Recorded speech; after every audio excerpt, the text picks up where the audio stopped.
Hello, Eve Capsules. I am Michel Mayor, professor at the University of Geneva. I discovered the first exoplanet orbiting a sun-like star in 1995. I'm very excited to introduce to you the new project discovery in EVE Online. Together with other EVE players, you will now have a chance to join the search for new exoplanets through Project Discovery in EVE Online. You are a part of an amazing community, and I know that the last Project Discovery was a huge success. That is why I look very much forward to following your progress and seeing the results. Thank you for your contribution to science.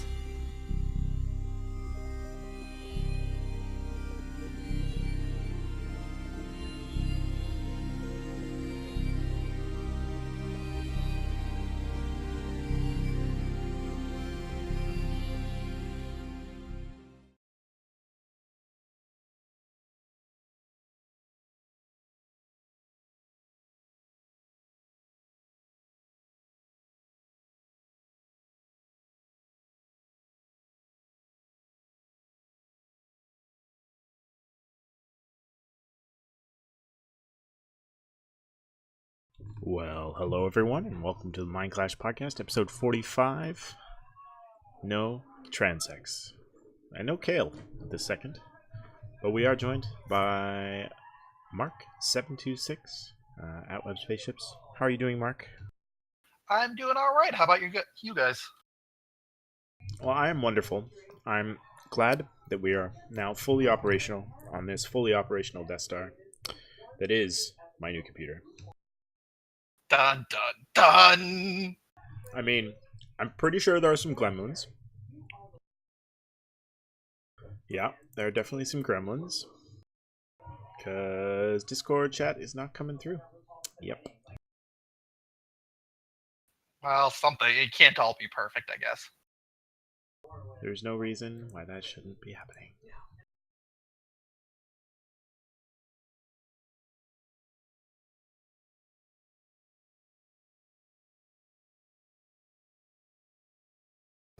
Hello. Hey, Kale. Discord. Why is it not working? Gremlins. What's not working? I warned you gremlins would be a thing.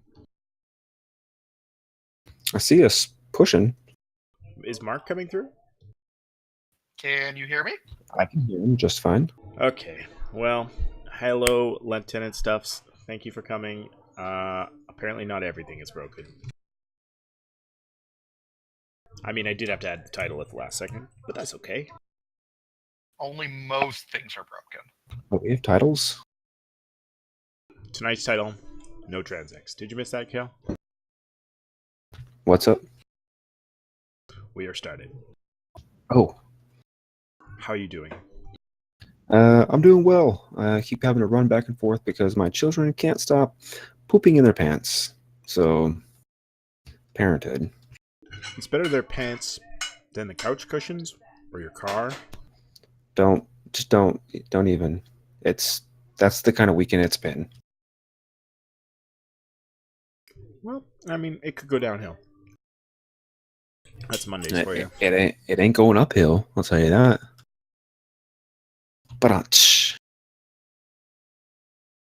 Well, we don't have a ton to talk about. So what have you been up to, Mark, this week? Yeah, been on Eve much? Doing any spaceship stuff? Oh, just the usual. I've been playing around with what we're going to be talking about for the spotlight of this episode, so I guess we can save it for that mostly. And checking out these new changes to the T3 cruisers. Yeah, do you fly a lot of scanning T3 cruisers? Cloaking Nullified Tango. I mostly use it to get myself out to nullsec when I need to.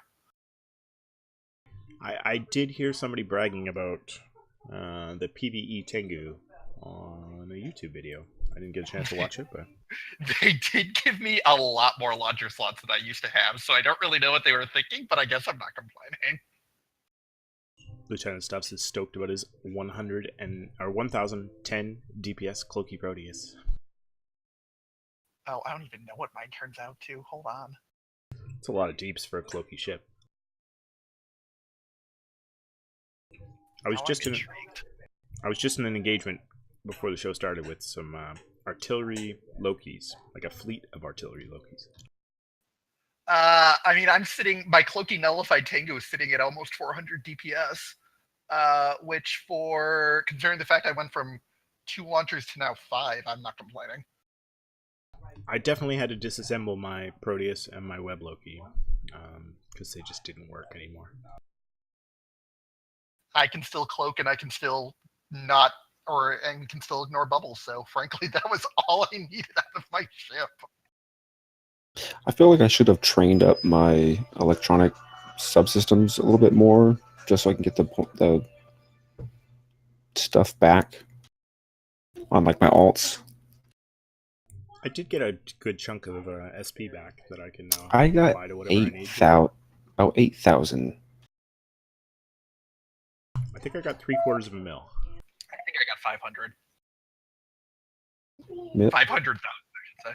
500 flat? Roughly, I went from whatever the 256 doubled is, 512 probably. Yeah. 2 subsystem sets. To 5. Exactly. Well, yeah, I've been running around doing a lot of real estate stuff in my real life, trying to buy a house to put this new computer in. Priorities. And that's challenging. But in the meantime, we're having some good fights in Fountain. Some semi-serious Saab pushing back and forth between my group, Iron Armada, and the Culture. So that's good times. There's been a couple good pokes back and forth to eBag Transcensias in our Discord as he comes in and tries to knock over one of our pieces of Saab, and I call him out. And then I kill him, and then we talk about who got primaried first. The answer's him. Always. He don't got no Murdad kills yet, that I know of. Kale, have you been doing any spaceships? I did. I did do a little bit of spaceshipping. Logged in long enough to start setting up some PI that has been desperately overdue. And having children to deal with who just cannot leave me alone. If you're a listener to the show, and next week you're around, I'm looking to do a show on generational EVE players. So people who got into it from their parents, or got your kids into it, or any version of that. If you are one of those types of players, please contact me during this week, and I would love to have a show talking about those kind of player stories. One thing I did do on Friday night, as I was making beer, I had my client open, and I was giving my hand at the Project Discovery, which I realized, as with the previous Project Discovery, I am not very good at. It is challenging. That it is. Do you want to jump in there, or do you want to wait till the spotlight? Oh, me? Yeah, let's wait till the spotlight to jump into Project Discovery, and we'll just cover a little bit of the EVE news here. Yeah, I'll be right back. Yeah. So while Kale runs out, we'll just cover the bit of the EVE news of this week. Bit of a clarification off of last week. I'm going to note one of those later in the notes here. The agency daily rewards events start July 18th. For those who don't know, they're a daily reward bonus similar to the Scope network, but more easy, not so complicated. You don't have to go kill drifter battleships. Well, they could probably stand to get their herds thinned out, but... Yeah, but you don't want 5 of those quests. So these ones are a set quest. So you'll complete your quest, go kill 10 pirates. You'll just get the rewards, and that'll be that. And there'll be points towards Plex, points towards ISK rewards, and points towards ship skins as far as what's been revealed. There's a fancy Tengu skin in that reward set. I will note that I think that we're starting to get a little bit of lore on them. I saw that your note said that there wasn't anything, but they had a news article about it the other day. Yeah, it's Scope is divesting Capsuleer job brokering business and spinning it off. It's a little known fact that what happens here on Minecraft turns into dev time. Little known fact. So yeah, the agency's coming. Oh, the biggest reward is boosters. So similar to the Quaif booster of ScanRes and Speed, there will be different levels of boosters available from the agency. Starting with a daily reward of 1%, and then up to like a 7% bonus to ScanRes and Velocity. So they're going after things close to my heart here. Zoom zoom. We have some notes here about strategic cruiser skins. Now that we have the new models that fit within the strategic cruiser logic and don't have 6,000 billion trillion configuration sets, we can actually have skins for them. So there are skins available from the Exoplanet rewards, which we'll cover early in the later part of the show, but also from the agency, and they will probably be available on the store as they come out.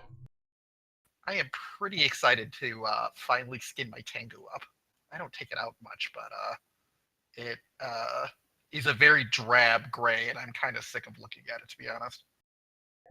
I can now fully appreciate skins in my new computer, as I have everything resolution super maxed out to the max. When random things aren't breaking, at least. No, nothing. Like, I have not had anything drop below 60 FPS, except for when I'm running Overwatch at ultra high, and I'm trying to run an EVE client on the second screen at the same time. Nice! And that runs at 35. That is not shabby. I keep meaning to upgrade. I need to upgrade my video card, but I think I still play EVE near pretty max settings. I mean, if they go to the 4 gig of memory available, if they manage to get there from 2 changes they announced this week, the end of Twitch support within the client and the end of support for the captain's quarters, they will be hopefully moving towards 64-bit EVE. As someone who has very little background in computers, I don't really know what it means, but I know my computer can support it, so I guess yay. Yeah, my computer has the extra memory, and Tech for Earth says I have 2 GTX Titan X's. Oh, wow. He's got more than enough power for anything. Yeah, I'm still sitting here in a poor 760, So I do understand a little bit about the 64-bit. It's like multi-threading. I gotta catch my breath because I was running around.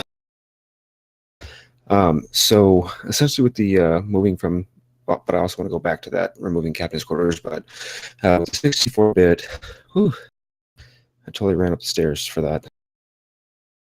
You're talking about possibly upgrading EVE to 64-bit. Yeah, so the ability of going to 64 bits is going to open up more multi-threading. You're going to be able to use more of the cores within the processor. Plus, it has the almost like a virtualization technology where it'll be able to more streamline processes as they come through. So while one core is doing one process, the second core can be thinking about the next process. So is it going to mean less of that kind of weird errors when under tie-dye? No, not at all. Because that'd be on the server end. That would have nothing to do with on our end. Because my computer could easily handle, who knows what. Because I've got 2 of the GT 950s or 960s running in SLI, so I can run two screens full frame at 60 frames per second. So YGPSM says, in short of it, it's the 64-bit will allow EVE to take advantage of the greater than 4 gigabytes of RAM that it requires It requires a major rewrite on behalf of CCP, which is not an easy task. So, but anyways, I did want to go back to you kind of just glossed over the fact that they're removing captain's quarters. Do I think they remove captain's quarters? Yes, certainly, because there's no reason to have anything to do with the captain's quarters besides apparently you were able to watch porn on the video screen in your captain's quarters. Only if you're Galente, or Yeah, no. If you It was if something you could like hack where. yeah, you'd have to take download a video and then convert it into whatever dot file it was, and then you'd put that into the folder in the client database, and it would play that video. So in essence, you could watch porn in the captain's quarters. Anyways, so there was no real purpose to the captain's quarters. There was intent when they originally released it, because we assumed that we would be able to walk in the station and interact with other players, perhaps have some sort of cross integration with other game titles as they went along. But that was in 2010 when they released that. So That sounds about right. So we're talking about 7 years down the line, they're now just going, oh, maybe we should remove this thing. So that says two things to me. Either number one, they're just so slow that they didn't realize they needed to do something with this thing, or two, like they've literally given up any prospect or possibility of some sort of ambulation or integration with other games. Eve is dying. Well, I think we need to look at this. We need to examine CQ in the context of everything that went down that summer. And after that whole Summer of Rage thing, I can't really blame CCP for being very, very touchy and not necessarily wanting to touch it or show that they were going to do a lot with it after the outrage that really sparked. See, I came in right at the time that Ambulation was really getting pushed hard, and I knew what they were going for. They were trying to draw in, like, I came from World of Warcraft. That was the big jump that I made. And I know that they were trying to bring in players who are more comfortable in those 3D modeled games where you have more of an attachment to what's going on in your character. And it was an attractive feature when I started, but once I got a grasp of how the game played, being attached to my character model is such a minimal part of how I interact with the game now.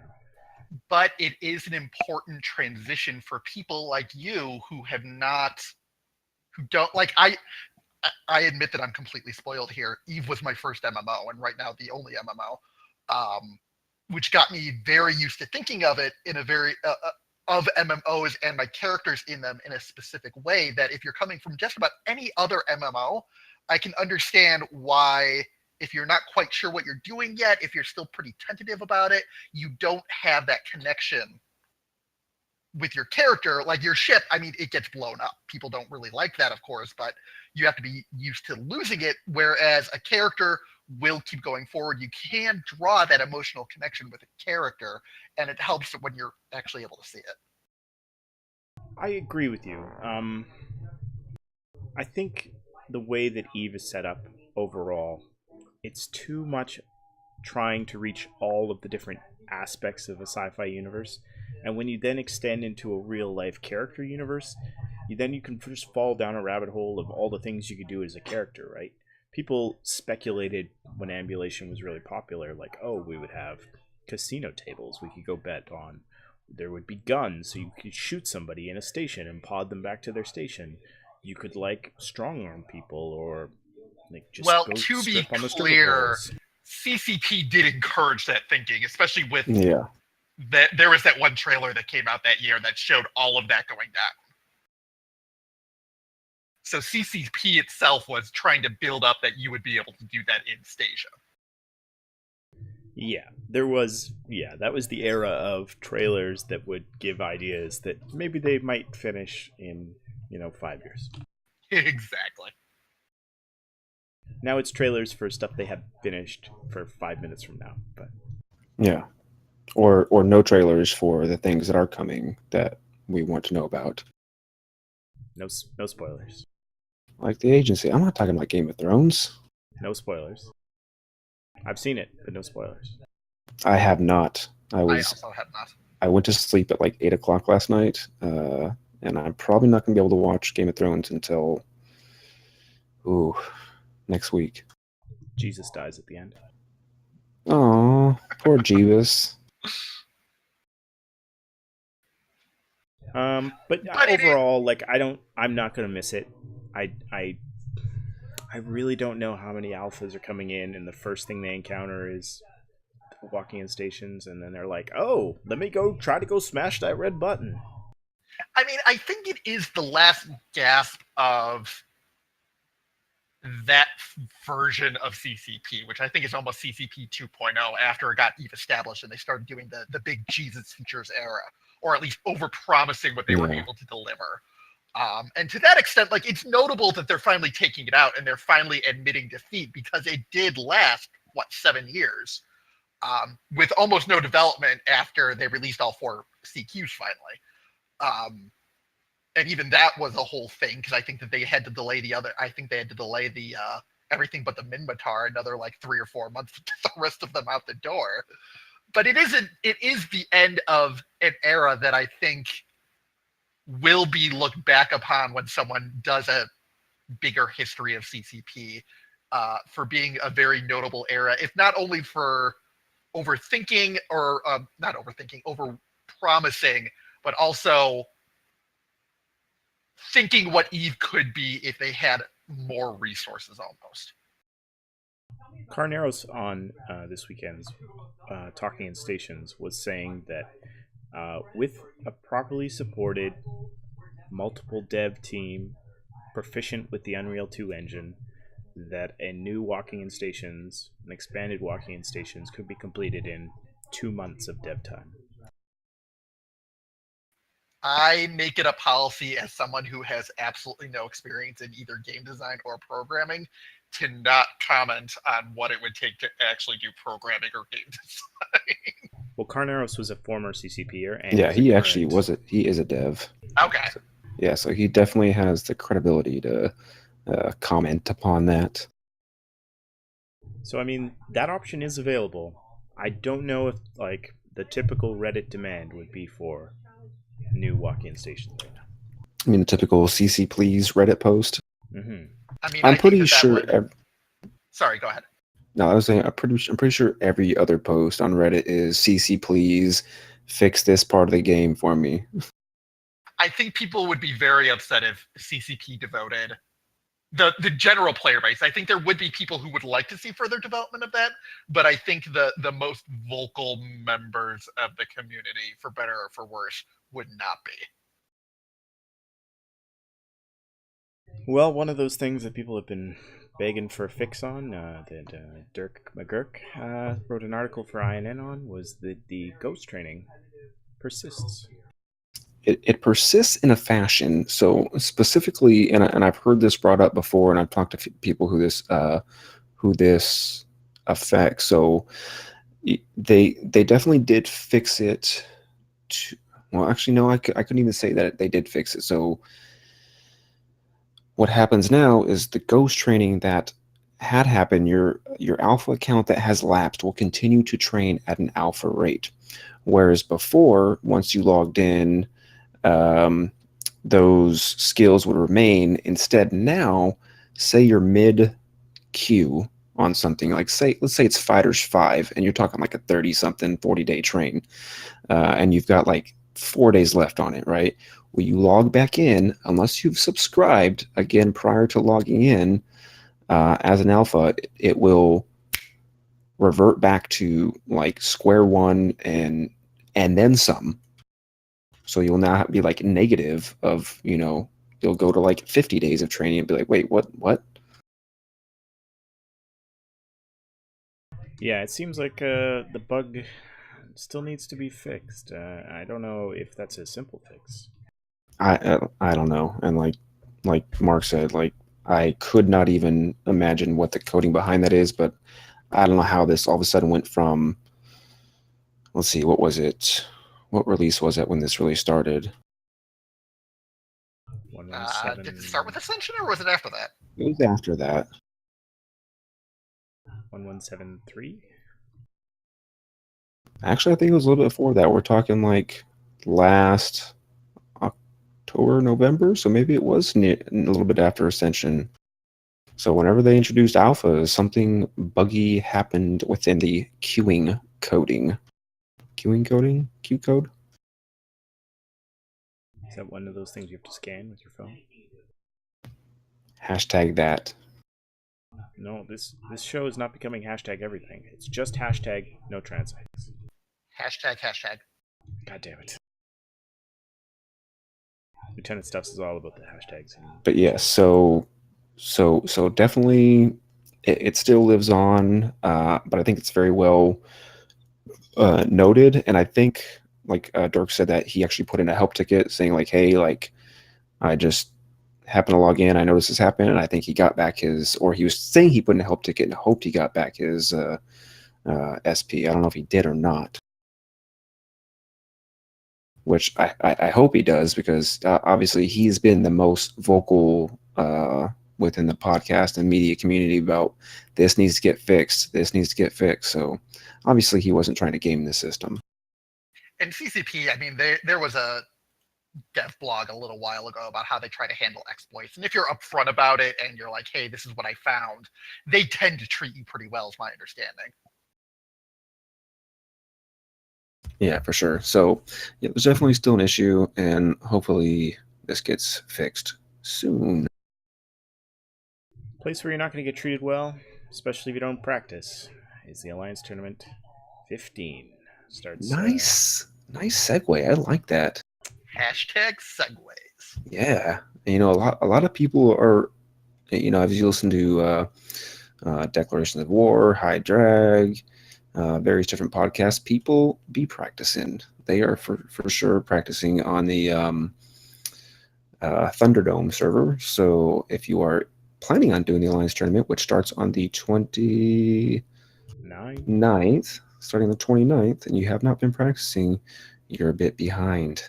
Oh no, I've forgotten. I'm sure there's some people who are like, oh shit, we're in the Alliance Tournament? Okay, we better start playing. Yeah, we should have some knowledgeable guests coming on post those weekends. The first 2 weekends are obviously the more broad weekends. There'll be more matches. There'll be matches on 2 streams from EVE-NT. And then the second 2 weekends will be broadcast live from Iceland with player commentators and on the CCP broadcast. I'm going to be quite honest. I actually prefer the EVE-NT commentary over the CCP ran stuff. Maybe that's just me. They got all the good hosts, so. But I will say, the one thing I do like about watching CCP proper streams is Antiquarian. Like every cutscene, he's got a new hat on. I love that. It just makes me laugh. I can't wait to see what the new CCP employee is. Had CCP Leggy Bro, CCP Chair. Ah, yes. Plant. CCP Plant is fun. If anyone hears of a good Alliance Tournament chooser bracket, you know, choose who's going to win and see if you can choose your way up to the top, let me know, because I'd love to play in one of those. Hashtag betting is not legal in EVE. Just a farmer's bet, just for. Although I would not at all in the least be shocked at this point if tomorrow CCP came out with a devlog saying we're introducing EVE Online in-game casinos and betting. Would not be shocked. I could see them at least coming out with a temporary one for EVE, for the EVE tournament or Alliance tournament purposes. I would not be overly surprised. It'd be a fun addition. Hashtag not shocked. Ask Logi Bro for next year. All right. So the other thing that I'm not too shocked about. Did you guys talk about T-shirt things? Because I didn't listen for. Okay, T-shirts. Not shocked that all the T-shirt designs pretty much sucked. Like they're cool, but they're nothing that I would want to buy. So, a few weeks or actually a few months back, CCP introduced their t-shirt contest. If you had some sort of designing skills, go ahead and enter this contest, and they'll make shirts. And so all three of them, the winners, first, second, third place, came out. I don't know what the other ones looked like, but I would not purchase any of the three winners. Yeah, I wasn't overly impressed with any of them myself either. Okay, that Going Somewhere Warp Scrambler one is pretty funny. And the Gorilla to Pod is pretty classy. So someone's going to be buying them, at least is what I get out of this. The booster one is in the same style as like the Garista stuff that was there last year. And I don't really, it's too subtle. I want a little bit more in your face. Well, I had back in the day, and really I just want an updated version of this shirt because it no longer really fits me because apparently I grew about 3 inches since I bought it. Like, it was just an abstract version of the star map, and I loved that shirt because it's a little subtle, but it's still like an interesting design that I like pull off just like not going to just an Eve event. But I haven't seen it since 2012, 2013, and I really want them to bring it back, and I haven't seen it yet. I'm surprised there's no Eve pickup lines shirts. Oh, we need to get Sutonia on that one. I feel like that could go wrong really quickly. There's just a big picture of a Stargate. You want to jump me? Ooh. And the judge has crushed our spirits in chat that it will not be happening. Noisy Gamer assures us that there will not be betting, and that the legal department doesn't want Hilmar to go to jail. Is that some CSM insider information? I doubt it's insider. It's probably outsider. Ooh.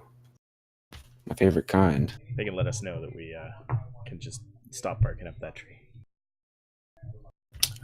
Still wouldn't be shocked. Anyways, to wrap that up, Meridad, you had something about a clarification of the Liberation Day information. What do we need to clarify? There was a bit of a bumble there last week's show. No surprise there, but we misrepresented Liberation Day, and as a proud Minmatar, I needed to clarify that the Minmatar rebellion against the Amar Empire started 139 years ago and was completed with the liberation of the Minmatar homeworlds. And that is what the celebration of Liberation Day is about, and why we have the Firewall Breach skins. What was the error?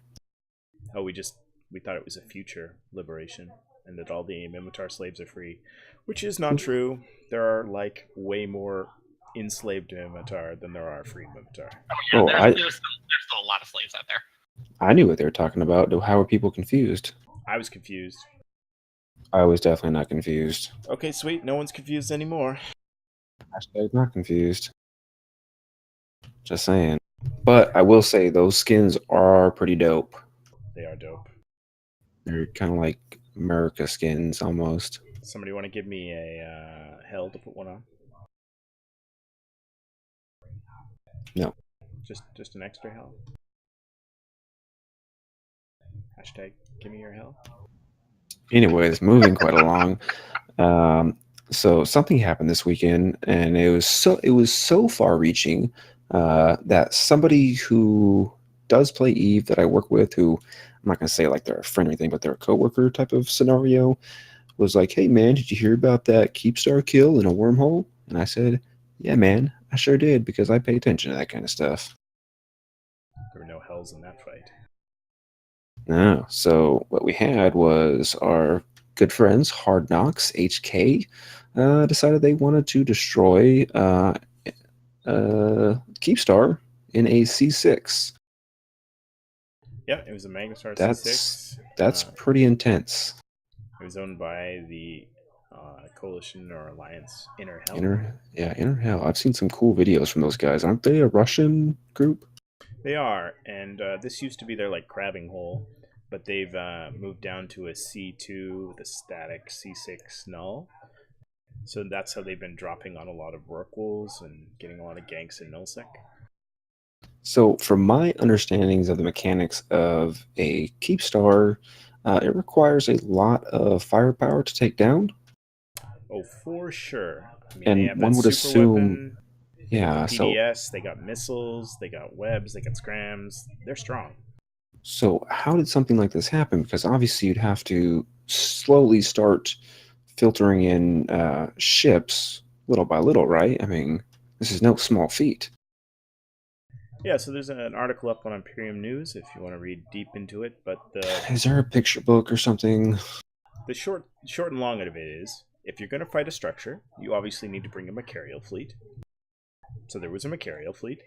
And if you're going to fight a structure effectively, outside of the Doomsday weapon range, you need carriers. So they brought carriers. So it was mostly a fleet comprised of Machariels and Thanatoses, and the Thanatoses just sat at range and DPS the Keepstar, and the Machariels were there to defend the fleet. Obviously, with the bonuses of a Magnetar, all weapon damages were doubled, and all targeting ranges were halved, and then a whole bunch of other weapon systems are reduced, but pretty much no tracking, all damage. Nice. So the Keepstar was actually being damaged quite heavily by even such a small group. And I say small because it's, compared to Nullsec, it's small. It was only about 30 carriers on grid. But to see Only? 30 carriers into a wormhole takes a lot of time and a lot of effort. Yeah, they had to go, what, like one or two at a time? Like, I don't know how large a really large wormhole hole is. I think it's 3 for an extra large hole. I might be wrong. Yeah. I'm gonna say, because sometimes when I'm trying to roll a hole with a Higgs battleship, I'm having to go in and out like 4 or 5 times for a large one, and that's with another person. So it's not a whole lot of mass for a carrier. So apparently this was also a great time for them to be fighting Inner Hell, as they were mostly kind of shattered to the wind. They're pretty inactive. Leadership was kind of inactive. It's obviously the summer, so there's lower activity among most groups. So this was just a good time to strike. And apparently, since Inner Hell had been moved into the C2, it had been kind of vacant for 7-8 months, and just kind of PvE players. Yeah, I went to see if we can drum up somebody from HK and see if we can get like some of the logistics behind that, because that's that's an extended operation, shall we say? Oh yeah, for sure. And the big difference between the death of a Keepstar, like the CO2 Keepstar that died in Tribute, to a Wormhole Keepstar, is that everything is stashed up in that Keepstar.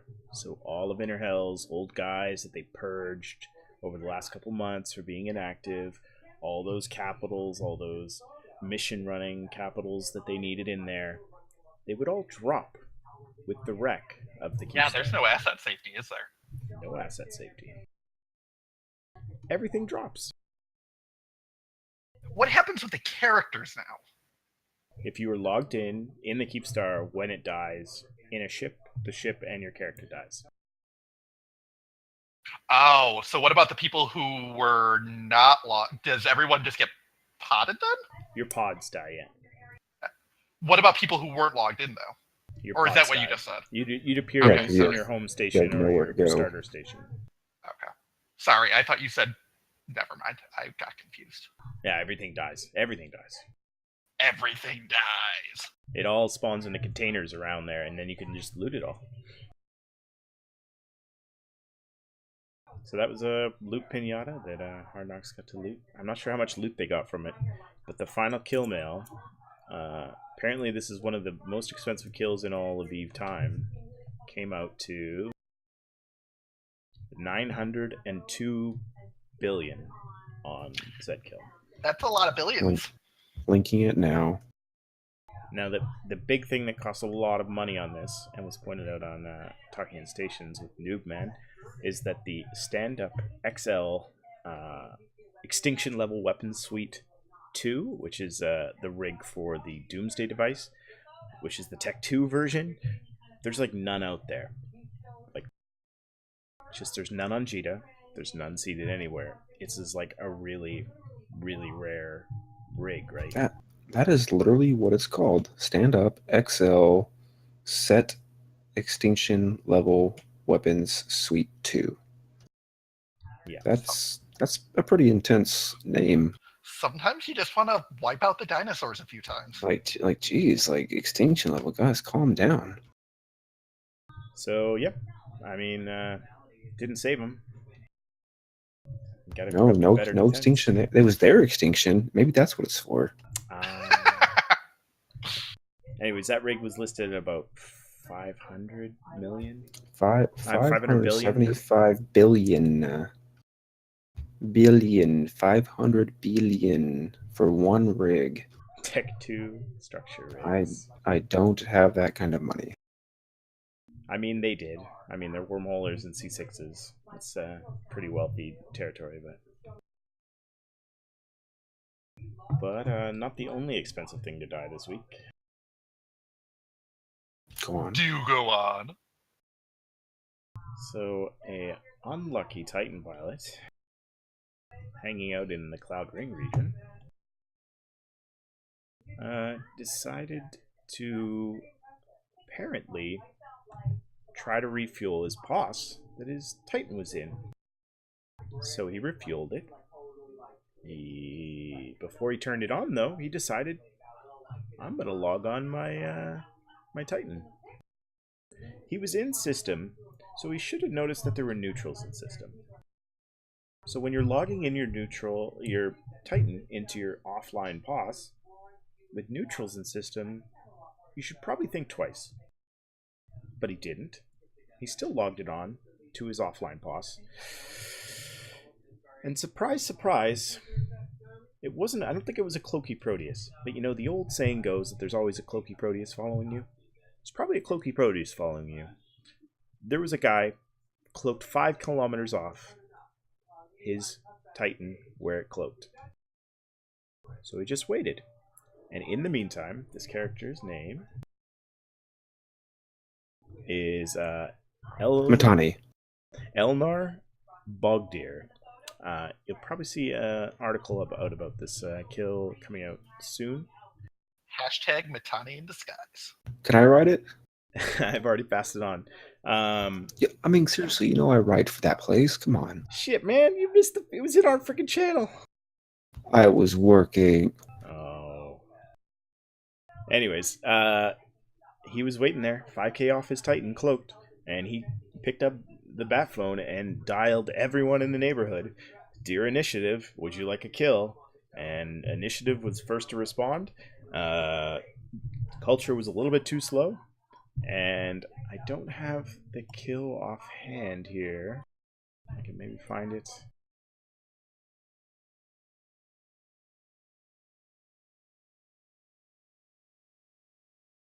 Yes. It is beautiful. 2 nanofibers, 3 power diagnostic unit 2s, 8 cap rechargers. 7 cap rechargers, 1 cap battery, an improved cloak, and a jump portal generator 1. No rigs, no weapons in the high slot.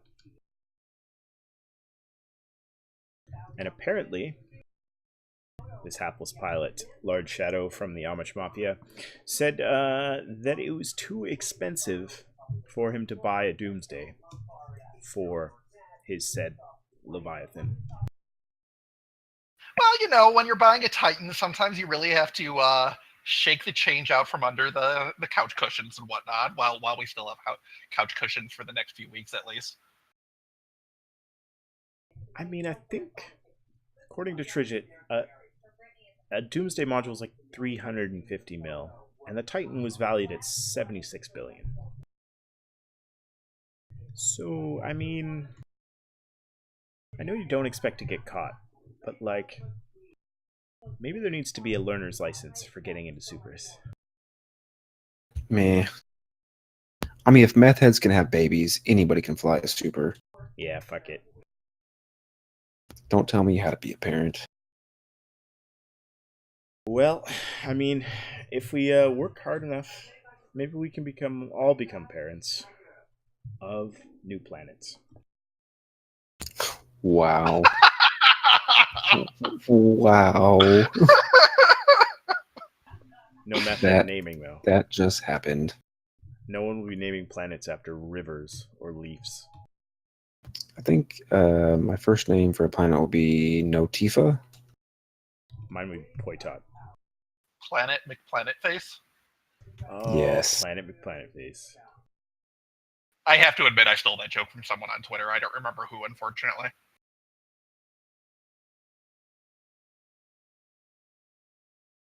So this week we're going to try to talk about the new Project Discovery Phase 2 exoplanets. I got a chunk of time on Sunday to roll through a whole bunch of classifications, and I know Mark, you've been rolling through a bunch of classifications. I'm doing classifications right now. What is this new Project Discovery Phase 2 you guys speak of? Well, there's a couple things out there if you want to read Asherothi's article. I tried to get him on the show tonight, but apparently he has real-life friends. What are those? I was confused as well. And you can check that out on Crossing Zebras, as well as there's a dev blog from CCP on the next phase of Project Discovery, as well as CCP did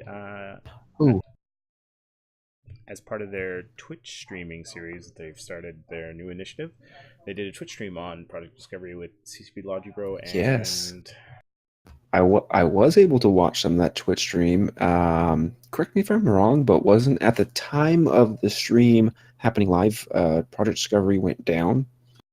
I did see that complication Rip. in the chat. RIP. Yeah, how funny.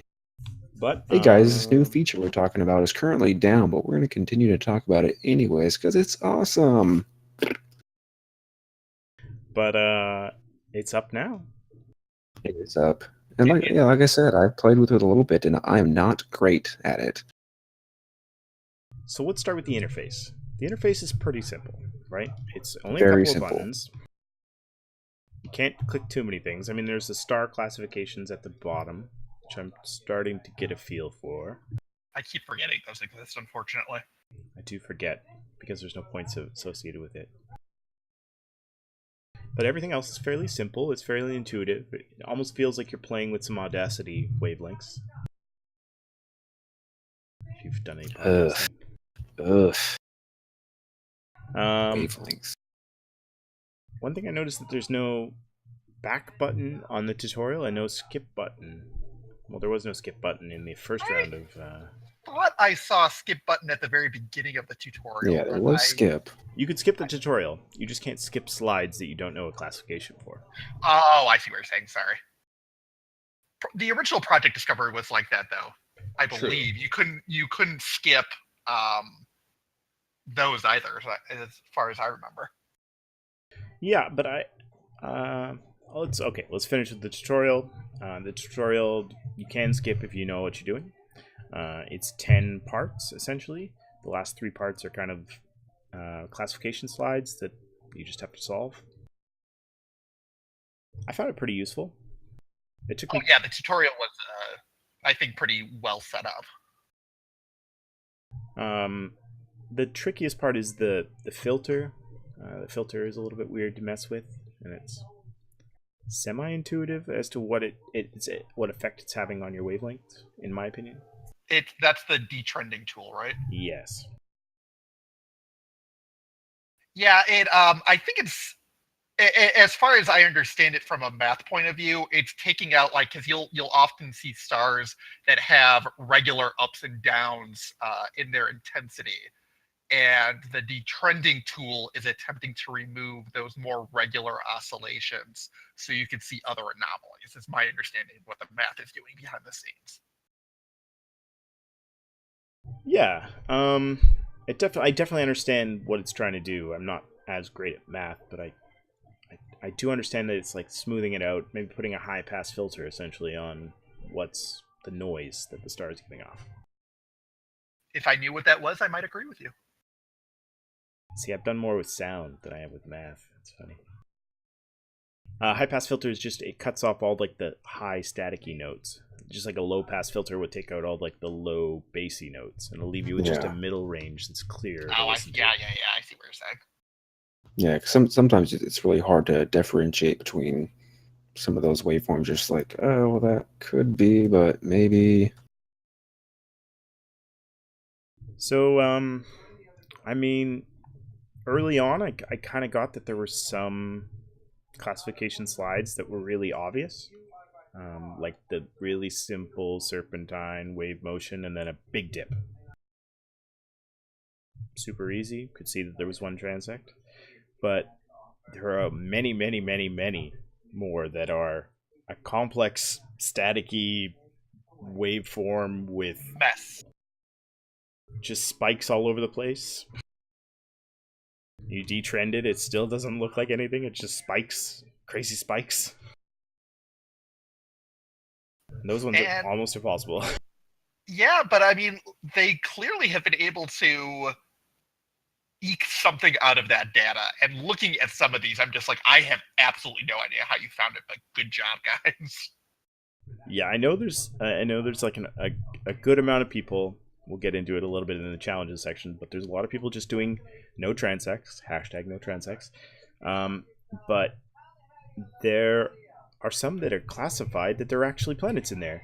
And I took some pictures yesterday when I was going through when I failed a couple, and it was like, here is the wavelength that shows where the planet is, and here beside it is the exact same mirror image, and it's not a transect. I feel personally that they could have done either more of the tutorial or made the tutorial a little bit more hard, because I pretty much got 100% across the entire tutorial, but when it came to the actual real stuff, it was like wrong. And I was like, okay, well, I obviously don't know what I'm doing then. Well, I think so. I'm sitting at rank 16 right now, so I'm not super far into it, but I've done a decent amount. And like the way that they do your accuracy ratings, if you haven't had a chance to play with it, is there are a number of control slides where the people who are running this, the Project Discovery people, have already found planets and have already identified in the data sets where the planet dips are. And then you will get every now and then a control slide to test your skills again, to see just how accurate you are. And then the rest of it is just what they're doing by consensus. They're trying to eke it up. They have a set number of things where they know there are planets already, and then the rest of them are what we're trying to discover. So it's trying to figure out some of those control sets where it can get really tricky. I'm just like, I don't know where you got that from. Even looking at it, knowing where the planet is, I'm like, I don't see a dip, or I don't see how that's any different than anything else. So it can definitely be frustrating. Yeah, there was a comment on Reddit I saw today. It wasn't cited in any way, but he said that there's another math algorithm you can do on it to essentially detrend it in a different way that would yield the transects for these like small planets that don't cause a huge dip in the noise, essentially. But we don't have access to that formula, but they do. But why are those slides still in the mix? Well, it might be something along the lines of trying to see if, I mean, clearly the data is there in some way, shape, or form, and maybe they're hoping that someone can see something they can't. Humans are very good at pattern recognition, for better or for worse. I mean, another tip I kind of picked up on early is to just go into detrend pretty early. I mean, how quick do you jump into detrend? I do it immediately. It depends on the data set. If there's a lot of up and down, I'll jump into it right away. Sometimes I don't even touch it, though. If it looks like it's fairly even, detrending I don't think is going to do much, but I could be wrong on that. What do I know? I know what you mean, like the very straight line, not a lot of spikes off it. Or there's just a lot of spikes, but they're even spikes. Like there's not a lot of like going up or down. It's a lot of like short spiky stuff. Yeah.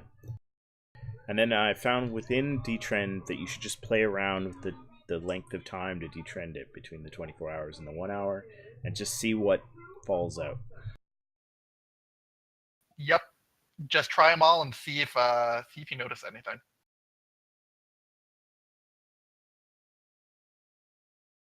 Hexan is struggling with it a bit, and he's finding that the bonus XP, the 10 bonus XP classifications you get each day are helping him keep his percentage up.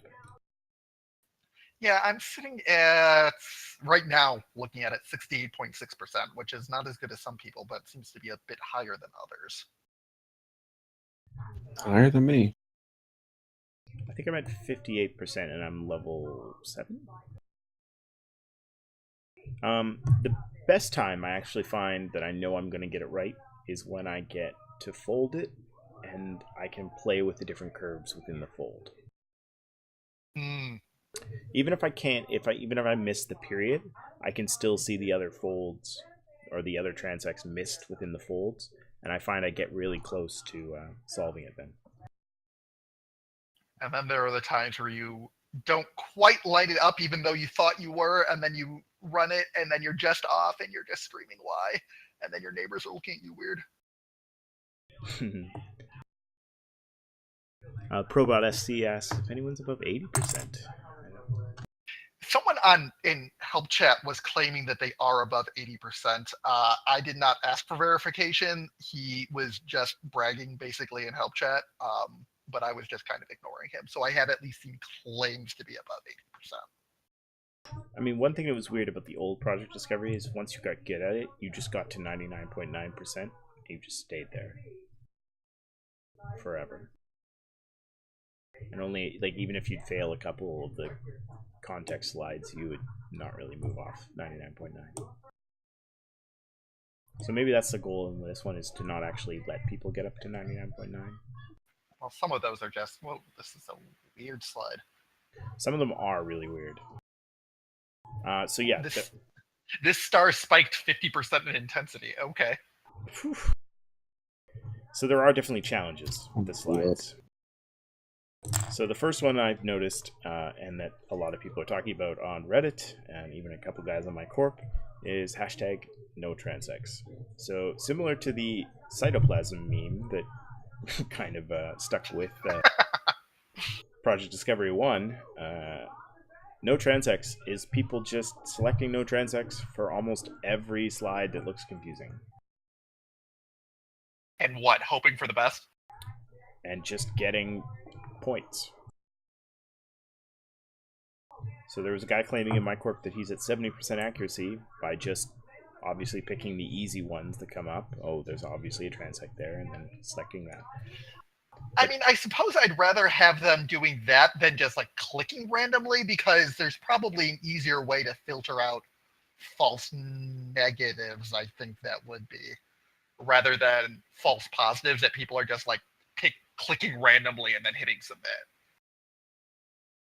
Yeah, I think he found that like he wasn't even falling too low. Like there was enough correction slides. Like he just kept hitting no transects all the time. And like 7 or 12% of the people would think that there was a transect, but he would be with the majority if he selected no transects. A lot of the time, a lot of my slides are minority with transects. It's fairly rare that I run into something where there's like a 50% plus concurrence that something's going on in this. So another challenge I've definitely noticed, and I've mentioned it here already, is that the static kind of noise of these confusing star patterns that I don't actually see a planet dip in them. They are tricky. Some of them really are, yeah. Like I'm looking for that classic U shape that they say is in the tutorial, right? And I mean, there's so much static within the U shape. Maybe if you like graphed it out, there was a progressive dip. Some of them I have noticed it's not necessarily looking for a dip so much as you're looking for at times lesser, they call it the flux, lesser amounts of spikiness. Like even if it doesn't necessarily dip below the average, if you see places where the spikes come together a little bit and then spread out again. I have seen some of the control slides indicate that is also, or that could be a planet for you to look for, especially if it happens on a regular occurrence. Oh, I gotcha. If that makes sense for what I'm actually describing here. Hexen's asking about consensus and if you mark it wrong, and how does that work?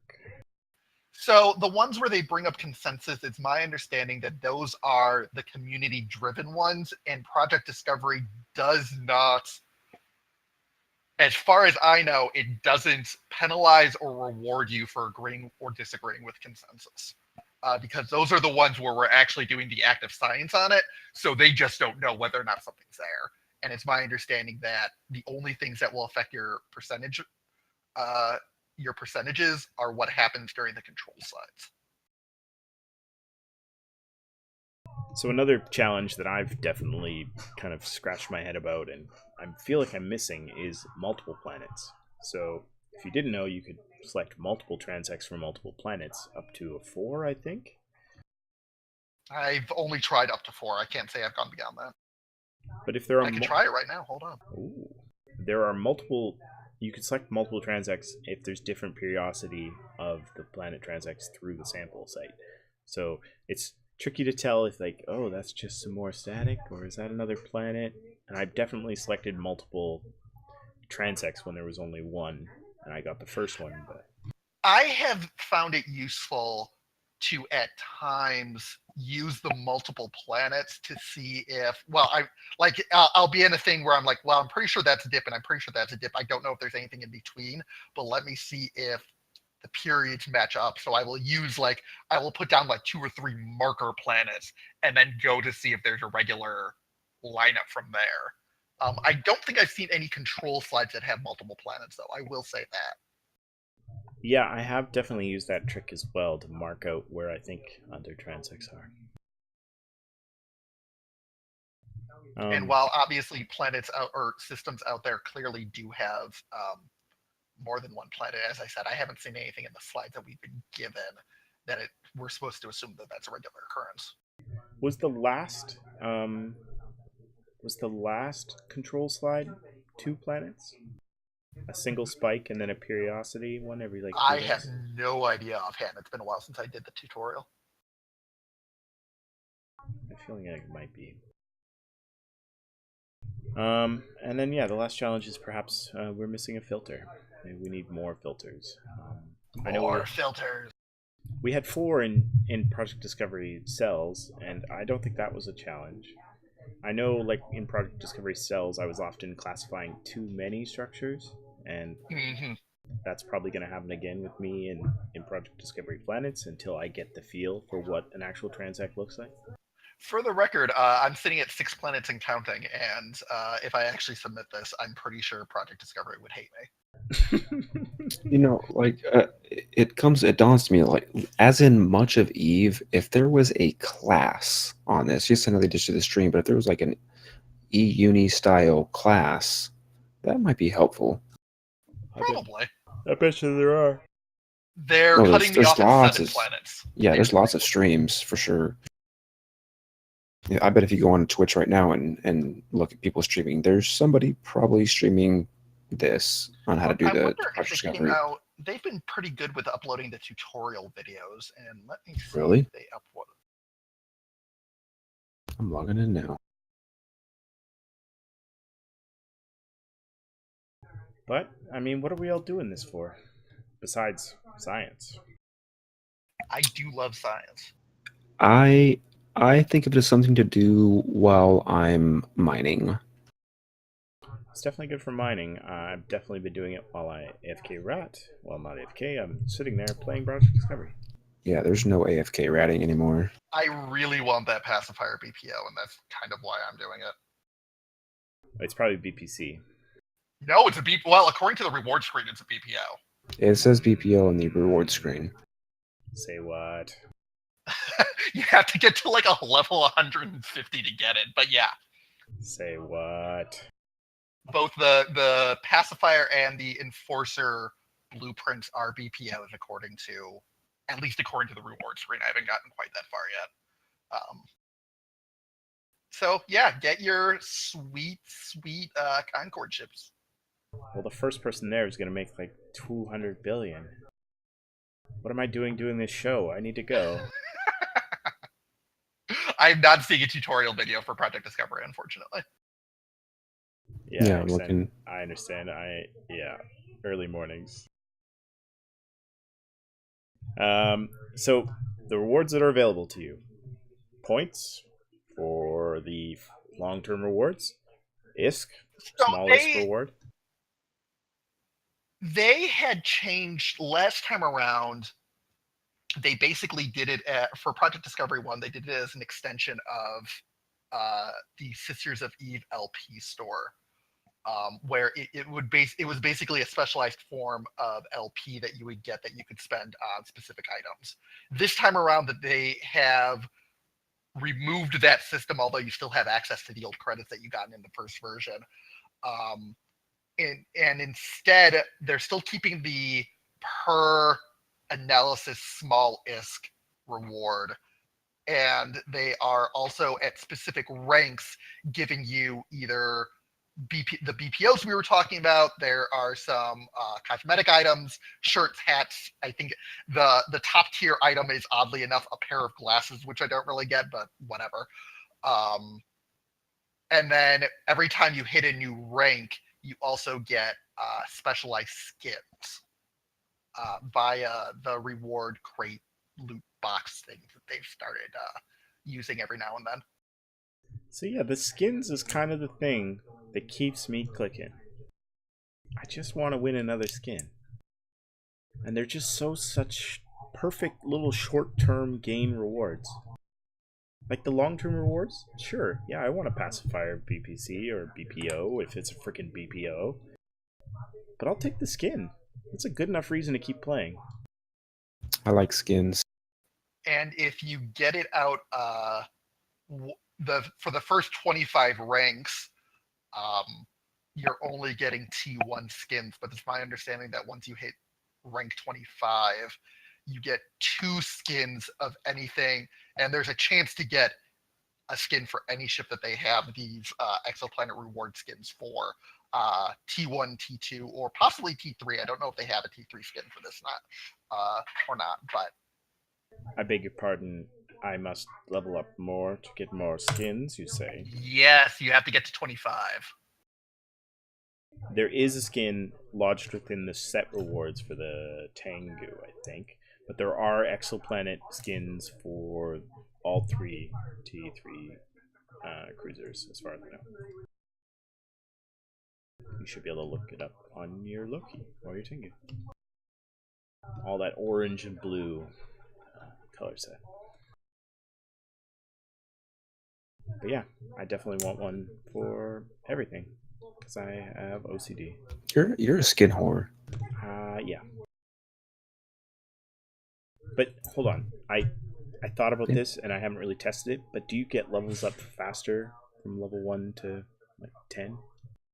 So I haven't figured out exactly what determines the how much XP you get per analysis. I've seen it vary between like 50 and 60 or so, and I don't know what causes it to vary within that. Your accuracy was how it worked in. No, because I'm well above 60 accuracy, but I'm still getting. Let me just do this analysis and pretend that there's nothing here. There's probably nothing there. There's probably nothing there. No I'm at 69% accuracy. #nice. And I got 62 points, but I got 69,000 again. #nice. ISK reward. So the ISK reward seems to be directly tied to your accuracy, but I don't know what determines your XP payout per se. Huh. We must dive deeper. So, I mean, to wrap this up, I mean, it's a cool feature. It's real life science for real life exoplanets. that I hope we're going to name all of them after Eve systems. As someone who wanted to go into astronomy for a long time as a kid, because I was the coolest kid, I really enjoy having the ability to help with this kind of project. Hexen says you get more for right answers and less for wrong, but he does get the bonus XP ones, so it may take longer to level. Well, you get the bonus. You get every day. The first 10 analyses you do, you get double XP just for doing through the first 10 analyses. But I don't know. Like, it's at 50. I've seen them at like 58. I've seen them at 62. I think I've seen them down to 55. How much XP you get per analysis, and I just don't know what determined that. I'm assuming it's tied to your accuracy rating in some way, shape, or form, but I haven't been able to figure out anything that's that fits exactly with what they're doing to calculate what my XP payout is. And I haven't seen an update yet, and have any of you seen an update? But after 3 days, we had 2.9 million classifications completed. I think I saw 3.1 floating around. 3.1 million, excuse me. It's pretty impressive. I don't know how many classification slides they have available. I know the datashet should be theoretically unlimited. I mean, I think that they have, well, and obviously you don't want one person, you don't want each slide to be looked at only once, because you're looking for an average of who thinks what is where. So it really, going over the same slides over and over again just kind of enhances your hoped for accuracy. Yeah, I think when during cell discovery, they did have different blocks of data they gave us access to. Yeah, they did. So it might be the same here, but like I said, I think there's a theoretically unlimited supply of this data.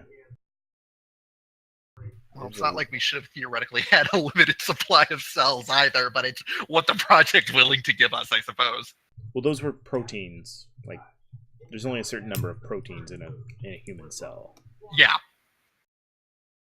And there was only a certain number of stained slides. But these are pictures with a telescope of stars, right? Yes, I forget where they got the data sets from, but they did tell us where the data was coming from. Alright, Hexlen's recommendation is just do your 10 bonus ones a day and you'll get to a noticeable level bonus without a lot of grinding. It's pretty good advice. Yeah, just keep going at it. Get started, try your, well, not luck per se, but try to see if you have an eye for it. Yeah, it's definitely challenging, but once you get over the hump, it's like Eve. You just find that there's a straight up wall after that. And then once you get over that wall, there's another wall. And then once you get over that wall, you're hanging upside down for a few seconds, but it's only a really steep hill. And that really steep hill, there's a wall at the top of. But, you can enjoy yourself on the steep hill. Yay. It's a nice steep hill. There's a good view. So steep. You could throw rocks at the people on the walls. Mock them and keep them from getting to your glory heights. I've been doing that to a poor alliance near us, who are just full of just newbie noobs. Oh, be nice to the new players. They shouldn't have come to Nullsec if they didn't want to get trolled. Good point. Good point. I mean, their alliance name is I Like Trains. I mean, trains are, well, I used to like trains, and then I lived in a building next door to a train track, so I'm less fond of them now, but... Did I mention it's all in caps? Should be choo-choos. I like choo-choos. Anyways, poor I Like Trains. Yeah. I love killing you guys. But I just want to recruit you afterwards every time. But we should head towards the exit, as sleep is at a minimum in my household. Kayla's dying. How many kids do you have? I none that I know of. Oh, okay. Get back to me when you have 4. I mean, that was your choice. Not necessarily. Do you know how much a 6-bedroom would cost here? I don't even want to know. Over 2 million. Over. Jeez. Yeah. No thanks. I actually thought about moving to Canada, but never mind. Well, just not Vancouver. Just not Vancouver. Oh, okay. Just the slums. I'd go for the slums. If you are bumming it out here in Vancouver, there is the Vancouver Eve Meet tomorrow. I'll be there. It's at 7 o'clock. I get the segues with you. I love them. 7 o'clock in New West at Boston Pizza. You can join us there. It's about 10, 12 of us who show up every week, and we talk Eve, we talk computers, we talk other games. We just make fun of the former CCP devs and the current CCP dev that comes, so it's good times. Who's the current dev that comes, if you don't mind me asking? CCP Snowden. Nice. Very cool, dude. But yeah, it's good times. There's other Eve meets around. Eve Northeast is this weekend? It's this weekend. That should be coming up, yeah. July 20th. I'm pretty sure you're supposed to have tickets for that. I don't know if there's tickets at the door, but that's a camping event, so there might not be a door. Oh, there's a barn door. Oh, good. Also, Eve Manchester, July 22nd. And what is this? What is this? Gankatron. Yeah, Gankatron was something that I saw last week. It is something in Germany, I believe.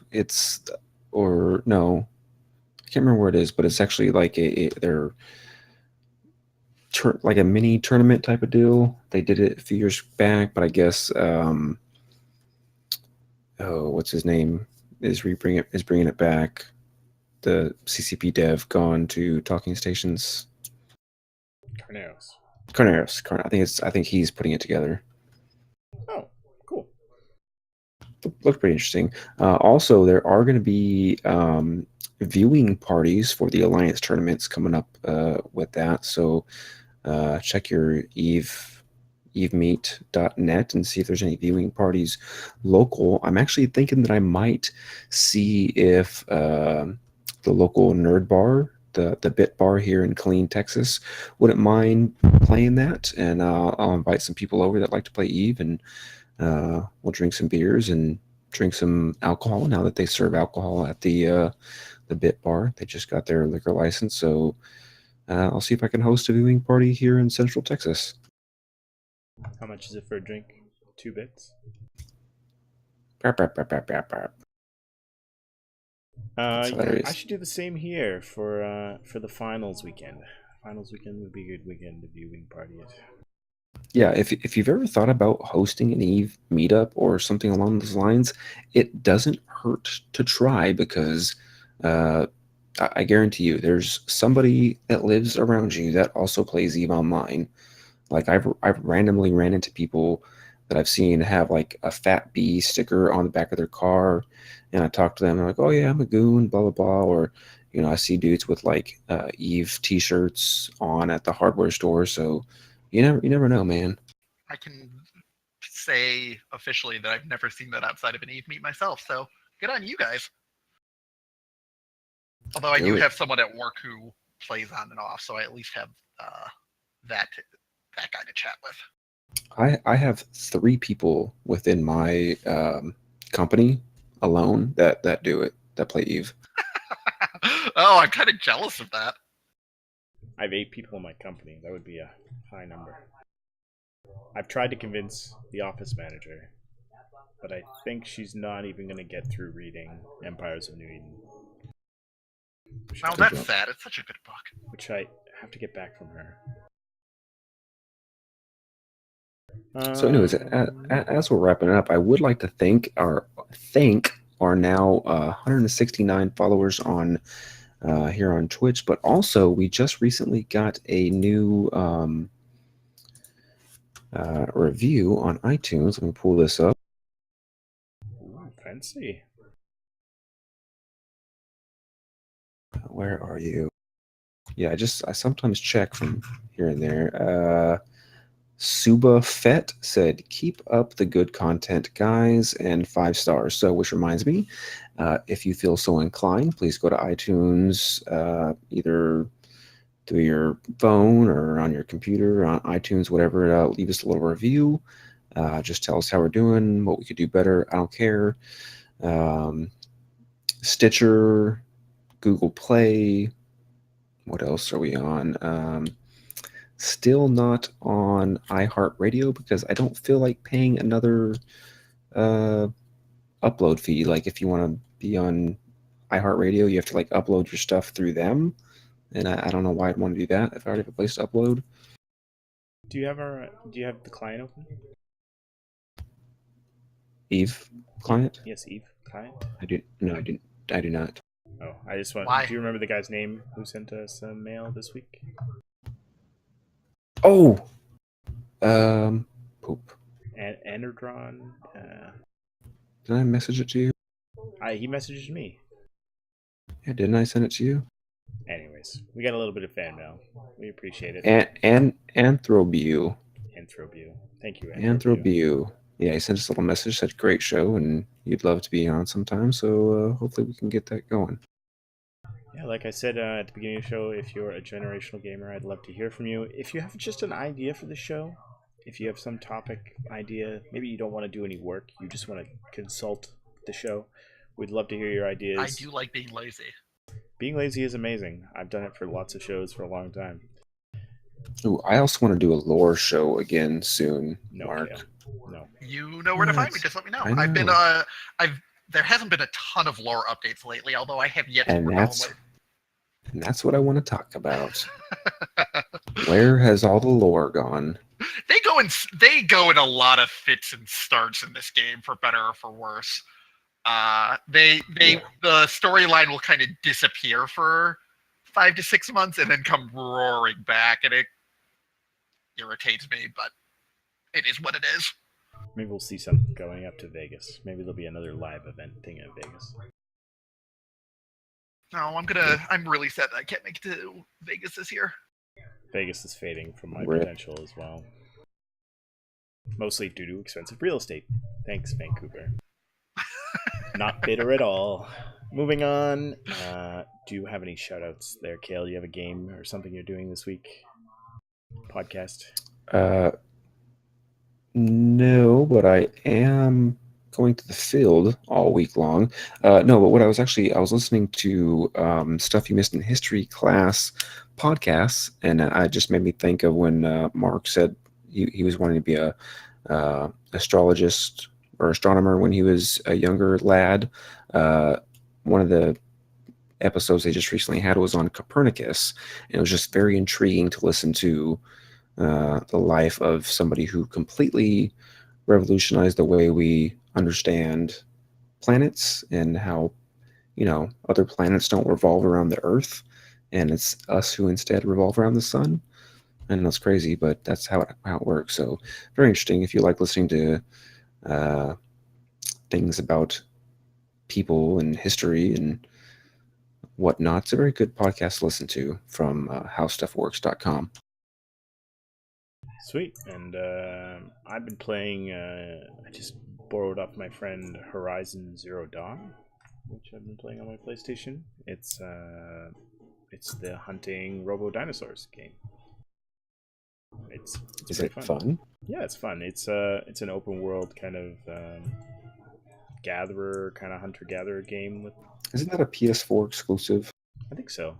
Yeah, maybe. Yep. It's pretty shiny. A lot of slow mo, a lot of shooting stuff with a bow and arrow. Character's pretty interesting. I'll definitely put 30 or 40 hours into it. Mark, you listening to anything? Excited about something this week? In my continuing attempt to play the latest hit games from 2014, I have recently dug into Pillars of Eternity, actually, and I'm enjoying it as I'm working my way through it. It's been a while since I've played the isometric RPG, group RPG, but between that and Overwatch is kind of eating up my time right now. I'm getting better at Overwatch. You can count on me more. Did you figure out what is your main in that game right now?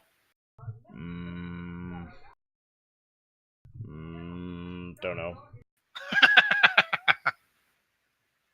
Mercy mains for life. No. I've spread out. Now that I have amazing resolution, I can actually aim better. So like, I can play Reaper, and I'm not terrible. I can't aim good enough to be McCree or Hanzo, but I'm still decent. Hanzo, half the time I'm convinced that he just kind of fires blindly, and it just happens to headshot me, and it pisses me off. Based on what I see in my kill shots, at least. Yeah, for sure. But anyway, Hexland, it's maybe like Ark. I think it's probably like Ark. I haven't played Ark. It's like Ark, but more beautifuler. More beautifuler. That's a thing. Hashtag these are sure. words. Yeah, I'm sure that's a thing. All right, sweet. Anyways. Well, you should follow Kale at Kale Decadence on Twitter. He posts things. You should follow me on Twitter. People follow me sometimes. I'm at Meredith_Eve. You should definitely follow at Web Spaceships Mark726 on Twitter. You should come join us in Discord. And as a fair warning, like I've said a few times, I am going to be out in the field all this week. So I'm sorry, the show's not going to get posted until probably Saturday. I'm losing my shit right now. No, there are people who will direct message me and be like, "Why haven't you posted your show yet?" Like on a Wednesday or Thursday, and I'm like, "Bro, because I have a life." Like, I don't know. Want to message your supervisor? No, it happens. Like people will message me or tweet me like, "How come you haven't posted a show yet?" Because I'm working, bro. Should message them back with the Patreon account. Yeah, right. Go ahead and pay my salary for this week, and I'll get right on that. We appreciate you, listeners, but don't get pushy. Yeah, but it will be pushed to a podcast format at some point before the next one comes out.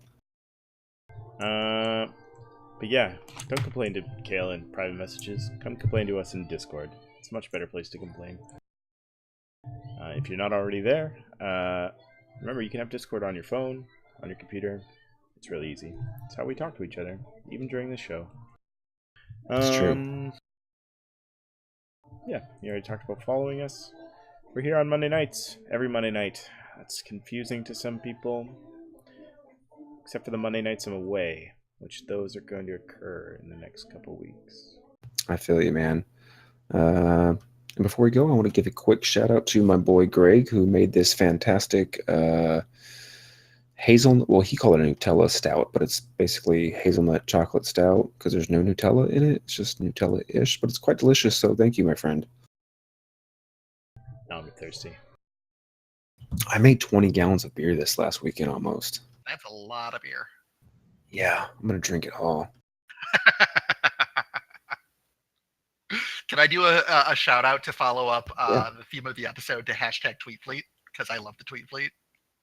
Oh, yes. For sure. Yeah, good old TweetFleet. Stay strong, guys. Tweet. Shout out to Orion, who's a regular in our Discord and on the show. I flew through his system and called him a dirty goon alt, and he brought a fleet out to right that wrong.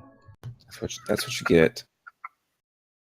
But see, I was all down for a good 1 or 2v2 or 1v2, and then he brought a frickin' carries and started jamming me. Fucking brought it. A goon alt would do that, to be fair. He would. I know. He'll hear this. He knows where I live. All right. Thank you all for coming. Thank you all for listening if you're listening live. Thank you for coming and joining us on Twitch. If you are listening in the recording, it's now 2018, and this is now live on the internet. Hashtag thank you all, and hashtag see you next week. Thanks for having me, guys. Thank you.